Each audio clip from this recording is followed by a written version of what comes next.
ہر سال کی طرح نئے اسلامی سال کے آغاز پر غلاف کعبہ تبدیل کیا گیا۔ اس سلسلے میں مسجد الحرام خانہ کعبہ میں غلاف کعبہ تبدیلی کی روح پر تقریب منعقد ہوئی۔ عرب میڈیا کے مطابق ہر سال کی طرح نئے اسلامی سال کے آغاز پر ایک محرم الحرام کو غلاف کعبہ تبدیل کیا گیا۔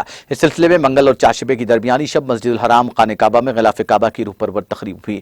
حرمین شریفین انتظامیہ کے سربراہ اعلیٰ شیخ ڈاکٹر عبدالرحمن السدیس کی زیر نگرانی کنگ عبدالعزیز قصوہ کمپلیکس کے ماہرین کی ایک ٹیم نے یہ کام مکمل کیا۔ غلاف کعبہ کو باندھنے والے سنہری کڑوں کو ہٹانے پرانے غلاف کی جگہ نئے غلاف کی تبدیلی کے عمل میں 3 سے 4 گھنٹے لگے۔ اس موقع پر شیخ ڈاکٹر عبدالرحمن السدیس نے تقریب سے خطاب میں کہا کہ غلاف کعبہ کے حوالے سے کنگ عبدالعزیز کمپلیکس اکیڈمی قائم کرنے کا اسٹریٹجک منصوبہ بنایا گیا ہے، جس میں سعودی نوجوانوں کو خصوصی کورس اور تربیت دی جائے گی۔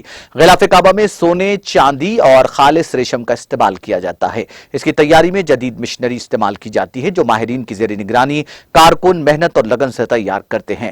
پیداوار اور مینوفیکچرنگ کے تمام مراحل مکمل ہونے پر اور ذی قعدہ کے مہینے کے وسط میں خانہ کعبہ کے غلاف کے کارخانے میں سالانہ تقریب ہوتی ہے اور غلاف کو نگران اعلیٰ کے حوالے کیا جاتا ہے۔